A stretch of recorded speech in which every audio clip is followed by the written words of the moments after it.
cómo serán los días próximos, ¿no? Te contábamos que está Javier Milei con nosotros desde temprano. Gracias, Javier, por acompañarnos. Eduardo, es un placer. Gracias por haber venido. Decíamos, tenemos que estar pendientes del dólar.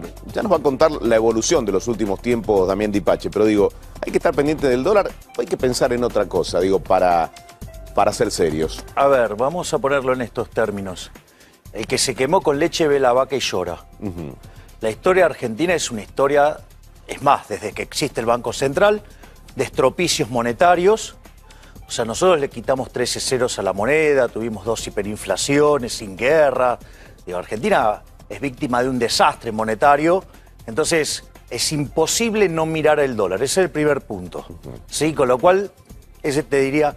Y yo te diría que hoy el foco, desde mi punto de vista, después de esta victoria pírrica, esta tregua cambiaria que logró conseguir el Banco Central, pese a las montañas de errores e ineptitudes que vienen desde la jefatura de gabinete, te diría, estamos en un periodo en el cual hay que observar cómo se va a avanzar hacia el acuerdo con el fondo. Es decir, y acá hay que ponerse los pantalones largos de una vez. Es decir, ir al fondo significa que la estrategia del gradualismo falló, hay que reconocerlo. ¿Lo reconoció el gobierno? No. Habló el presidente, pero lo reconoció tibiamente. O sea, no reconoce, digamos, explícitamente que el gradualismo falló, pero vos te das cuenta que están diciendo, bueno, ahora hay que ir con más ganas sobre las cuentas fiscales. Lo que hay que tener en cuenta es esto. Todos los programas de ajustes, ¿sí?, que sean recesivos o no, depende de la relación entre ahorro e inversión. Cuando vos ajustás, aumenta el ahorro. Si aumenta la inversión, no es recesivo, es expansivo. Con este nivel de incertidumbre, en el medio de una corrida cambiaria, no va a aumentar la inversión. ¿Qué quiere decir? Que el programa que hagamos, por más bien que esté diseñado, va a ser recesivo. O sea, vamos a plantear el resto de 2018. ¿Qué vas a ver, ¿Qué vas a ver en la calle? ¿En la calle vamos a ver menos actividad? Claro, vas a ver menos actividad económica, vas a ver menos empleo, vas a ver salarios reales más bajos, vas a ver más pobreza, vas a ver más indigencia y vas a ver más inflación, porque todo esto se generó por la caída de la demanda de dinero que empieza a tener curso desde enero de este año, o sea, después de la conferencia de prensa del 28 de diciembre. A ver, pero la pregunta es esta. ¿El gobierno imaginaba un 2018 mucho mejor que esto que estaba sucediendo? Obviamente. ¿Y por qué está pasando esto ahora? A ver, el problema de base en Argentina seguía estando, era el problema del déficit fiscal, era el problema del gradualismo a ritmo de tortuga embarazada, y en realidad el día que se te cortaba el financiamiento se te iba a complicar. La realidad es que cuando vos mirás el resto de los emergentes, a nadie se le cortó el financiamiento. Las monedas es cierto que se devaluaron con la suba de tasa de interés en Estados Unidos, pero ninguna se devaluó como en el caso argentino. ¿Qué es lo que pasó verdaderamente en Argentina? Bueno, hay algo que se llama 28 de diciembre de 2017. Evento en el cual la jefatura de gabinete, de manera irresponsable e incompetente, avanza sobre la independencia del Banco Central. En ese momento, la gente, o digamos si vos querés, los grandes tenedores de pesos, se asustan y empiezan a sacarse los pesos de encima. O sea, cuando vos cae la demanda de pesos, la consecuencia es que el poder adquisitivo del dinero cae. ¿Esto qué quiere decir? Que todos los precios expresados en unidad monetaria suben. Y fíjate lo que pasó. La tasa de inflación de niveles del 18% que teníamos en el anualizado, ¿no? Sí. En diciembre saltó a 28%. Y si yo tomo cómo está evolucionando el índice de precios, a la luz del último indicador, tengo que en los últimos 12 meses la inflación es 26, si tomo el cuatrimestre anualizado estoy en 32 y si tomo el último dato anualizado estoy en 38. Bueno, esto te habla del deterioro del poder adquisitivo. Claro, ese es uno, pero no solo eso, la moneda se devaluó 50%. Sí, o sea, el peso contra el dólar se devaluó 50%. Pero en el medio perdimos 10.000 millones de dólares de reservas. Bueno, ahora me vas a decir, con los 30.000 o los 40.000 o los 20.000 que brinda el Fondo Monetario, ¿qué hay que hacer? Digo, pensando en positivo y que la economía se tiene que encauzar. Vamos a compartir con Damián el costo de alimentarse, ¿no? Porque hoy son cuentas que hacemos todos. No estamos pensando en viajar, estamos pensando en el costo de alimentarse. A ver, Damián. Bueno, Edu, ahí lo que tenemos es lo siguiente. El costo impositivo de alimentarse es terrible. Vos fíjate esto, mirá. IVA, 17,5%, seguridad social 9,5%, 8,1% ingresos brutos, 4,3% ganancias, 2,4% impuesto al cheque, 1,8% impuesto municipal y le queda al empresario el 56,6% de rentabilidad. Es decir, por impuesto a alimentarnos se lleva 43,4%. Es un informe del IARAF, pero fíjate lo que lleva de los alimentos, casi la mitad son impuestos de cuando comemos una factura, tomamos un vaso de gaseosa. O compras un paquete de arroz. Exactamente. Ahora, digo, esto no se puede tocar. Ahora, ¿ves lo que te digo? ¿Quién es el mayor generador de pobres en la economía argentina? El Estado.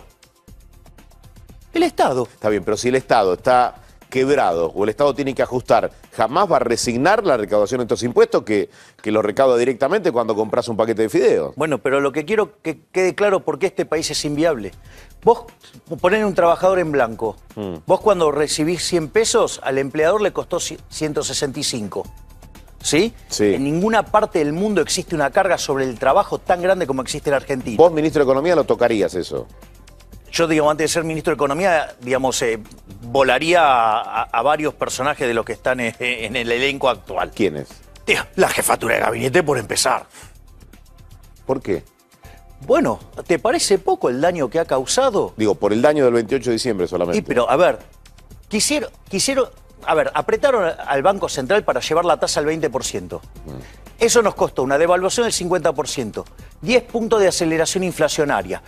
Digamos, ahora vas a tener caída del nivel de actividad, aumento de la pobreza, aumento de la indigencia, aumento del desempleo, caída del salario real. Nos costó 10.000 millones de dólares. Tenemos que ir al Fondo Monetario a pedir 30.000 y todavía, digo, hay que explicar, digamos, ese nivel de incompetencia, además de ser quien diseñó la estrategia gradual, que ya la chocamos, pero la chocamos y ahora tenemos 105.000 millones de dólares más de deuda a mercado y ahora vamos por 30.000 millones al fondo. Está bien, pero esto que ponías vos como ejemplo, el empleado que te sale 100, no. te termina costando 165. Y cuando te das vuelta... Eso no pasa en ninguna parte del mundo. En ninguna parte del mundo. Bueno, entonces hay que corregirlo. Si lo corregís, tenés a la gente en la calle. No.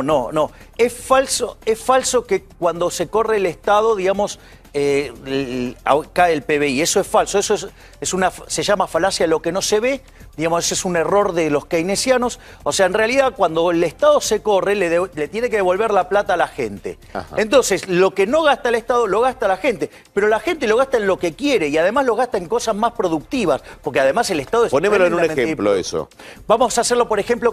Un corrimiento del Estado y la gente que entra activamente a consumir. Exactamente, fíjate esto, te dicen no, la obra pública genera empleo. Es falso. Es falso, porque en realidad esa obra pública, ¿con qué la financiás? La financiás con impuestos. Es decir, o sea, lo que aporta la gente. Claro, entonces, digamos, vos le estás detrayendo capacidad de compra a la gente, ¿sí?, para que el Estado haga eso, cuando en realidad la gente hubiera gastado en otra cosa, ¿sí?, y hubiera generado empleo de mejor calidad, de mayor productividad en otra parte de la economía. Es decir, y eso asumiendo que las manos de los políticos no son porosas. Supuesto muy fuerte, digamos, que no se verifica. Entonces, vamos, o sea, y aparte, digamos, ¿qué mejor que vos gastes tu plata en vos mismo que a que la gaste otro por vos? Claro, lo que pasa, si la gasta el Estado por mí, es el Estado el que se lleva los laureles de haber hecho determinada ruta. Sí, pero implica menos productividad y implica avances sobre las libertades individuales, ¿sí? Y además, digamos, tienen las manos porosas. Mamita. A ver, Damián, ¿qué más tenés? Bueno, a ver, una gaseosa, Edu, somos consumidores potenciales, uno de los más altos consumidores de gaseosa del mundo, 160 litros per cápita. Mirá lo que se lleva el Estado de un vasito de gaseosa cola. 16,6% de IVA, 7,8% de ingresos brutos, 6,8% de contribuciones patronales, 5,8% de ganancia, 4,7% de aporte, 4,3% de impuestos internos, 2% de tasa municipal, 1,6% de impuesto al cheque y le queda al empresario el 50%. Es decir, cuando te tomás un vasito de gaseosa cola, compras una botella de gaseosa cola de 50 pesos, 25 pesos se lo queda al Estado cada vez que está bebiendo una gaseosa. Javier, ¿tenés un margen para ser optimista si el gobierno hace determinadas cosas que tiene que hacer en este momento?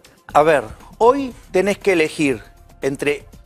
Hoy, digamos, dado que estás haciendo esto de prepo y a las apuradas, hoy lo que hagas va a ser recesivo, ¿sí? Digo, inexorablemente. O sea, vamos a una recesión ¿de cuánto tiempo? Digo, puede durar un año, ponele, ¿sí? O un año y medio. Hasta las elecciones. Digamos. Está bien, pero, a ver, pero vos hoy tenés que elegir entre este escenario, digamos, donde vos vas a saber que vas a tener caída de la actividad, caída del empleo, caída del salario real, aumento de pobres e indigentes y aceleración inflacionaria, pero vos haces el ajuste y la economía no estalla. Ah, bien. O sea, vas a ver, digo, podés llegar a ver la pobreza a nivel de 35%, o sea, va a ser duro. Ahora, si vos no lo haces, vamos a una crisis tipo Rodrigazo. Entonces hoy no es que podés elegir entre, no, voy a crecer al 9%, no vas a crecer, vas a tener recesión, la vamos a pasar mal. Ahora el tema es, nos comemos una recesión y de ahí mostramos que somos una sociedad que se puso los pantalones largos y está en condiciones ahora de verdaderamente volver a crecer. Ahí sí, ponele, julio del año que viene empezar a pegar saltitos, pero ya con otro compromiso. Claro, pero estás dando... A ver, si Macri hiciera esto, estaría dando muestras de ser un estadista. Ahora puede agarrar y hacer lo mismo que hicieron todas las lacras inmundas de toda la historia argentina, ¿sí? Con todo, ¿eh? Pero a ver, éramos el quinto país más rico del mundo, somos 55, oscilando el 60, y si entramos en crisis vamos al 80. O sea, nos están volviendo pobres. O sea, tienen la gran oportunidad, Macri, de transformarse en el hombre del cambio. Hay una experiencia, digamos, te diría equivalente. Digamos, es el caso de Pellegrini. Pellegrini asume en el medio de una crisis. Y el tipo agarró, hizo lo que tenía que hacer. ¿Sí? Ahora, el día que se fue, salió agarró la galera, ¿sí? Y se fue por las escalinatas. Le dijeron de todo hasta su casa. Pero la historia lo recuerda como aquel que cambió el curso de la historia argentina. Entonces, digamos, ahora el punto es... Claro, entonces que aprenda de la experiencia de Pellegrini, ¿sí? Porque la realidad es que cuando le vengan los chantas de los keynesianos a decir que se puede hacer magia, como el chanta de Prat Guy que le vendió al incompetente de Marcos Peña esto de que acá hay que aumentar el gasto público porque eso aumenta tanto el PBI, la recaudación, que el déficit cae. Mirá dónde está el déficit. A ver, Damián. No, preguntarle a Javier lo siguiente. Con el préstamo del Fondo Monetario Internacional, la Argentina está compartiendo ese préstamo con países que la realidad que la comparación es casi odiosa. Irak, Egipto y Jamaica. Y preguntarle lo siguiente. Una vez que se termine de, digamos, utilizar esos 20.000 o 30.000 millones de dólares, la realidad que eso se repaga el mes 37, hay que volver a pagarlo. Y yo digo, ¿no se hace una bola muy grande? Porque ya tenías vencimiento que ahora se suman estos del FMI, ¿no? A ver. Bueno, esto es muy interesante lo que dice Damián. A ver, nosotros nos van a dar 30.000 millones de dólares. Esos 30.000 millones de dólares te alcanza para cubrir lo que es el déficit primario, o sea... ¿De un año? No, hasta que termine el mandato. Bien, de ahora hasta diciembre, claro, el año que viene. Es decir, te sirve para cubrir el déficit operativo del Estado. O sea, estar tranquilo en ese sentido. Sí, pero tenés que ir a buscar 35.000 millones de dólares al mercado por el tema de los intereses. Si hoy ya estamos en el fondo porque se nos cerró el mercado, no los vamos a conseguir. ¿Qué figura esa, no? Estamos en el fondo. Es que estamos en el fondo, literalmente, exactamente. O sea, no lo dije con esa lucidez que lo estás diciendo vos, pero, digamos, ojalá lo hubiera hecho yo el chiste. O sea, es tuyo. No, es tuyo. Sí. Mirá, Di Pachi está terrible. Fue accidental. Vos sabés que es el hombre al que se le borraron el hombre hielo de Di Pachi, ¿viste? Mirá. No tiene una reacción. Fíjate, la economía lo liquidó. Sí. Pero mirá esto es muy importante. Argentina... Sí, lo que tendría que hacer en serio es ir a equilibrio primario. Porque no va a conseguir los 35.000 millones de dólares para el repago de intereses. Por eso te digo, va a ser un ajuste, va a haber que hacerlo, es un ajuste duro, pero ¿sabés qué? Sería una señal tan fuerte al mundo, ¿sí? Que vos podés cambiar la historia. Entonces, lo que yo creo es que hay que ser serio, ¿sí? Digamos, y contarle a la sociedad cómo es esto. Mire, nosotros nos podemos comer un ajuste, digamos que esta vez porque se hizo tarde, porque se confió en la estupidez del gradualismo, porque le dimos crédito a los incompetentes de los keynesianos, ¿sí? Ok, ahora vamos a tener que pagar este costo, pero hay una luz al final del camino. Si no, digo, que sigan con los keynesianos, que hagan estallar la economía, que generen una hiper, que generen... O sea, ¿no imaginás un gobierno populista después de Macri en 2019? No lo sé, digamos, yo no manejo las cuestiones de la está bien, digo, política. pero ¿considerás que la gente puede decir la verdad? No me cumplieron con esto, no siento que tengo más dinero en el bolsillo, prefiero un gobierno populista. A ver, el problema es que la economía va a quedar muy dañada de acá a 2019. Entonces, de vuelta, si el gobierno sigue manteniendo esto del socialismo cool, populismo cool, el socialismo amarillo, todo esto que hace, vas a volar por los aires. Bueno, no volvemos por los aires, te pido por favor, porque el 7 de junio hay un encuentro en Córdoba. ¿Sí vas a estar junto con Damián? Sí, así ¿Es así? Sí, ¿Se puede invitar a la gente o son cupos limitados? No sé cómo está organizado, pregúntale a Damián. Ahí está. No, se puede invitar el 7 de junio, perfecto. Muchísimas gracias, Damián, brillante, como siempre. Javier, gracias por habernos acompañado. Sabemos que hiciste una excepción por haber venido, por cariño a Vivo el Sábado, así que muchísimas gracias. Es todo mérito tuyo, Eduardo. Javier, ¿sos especialista en crecimiento? Sí. ¿Se podrá hacer algo? No, es mucho más fácil arreglar el crecimiento de la economía. Muy bien.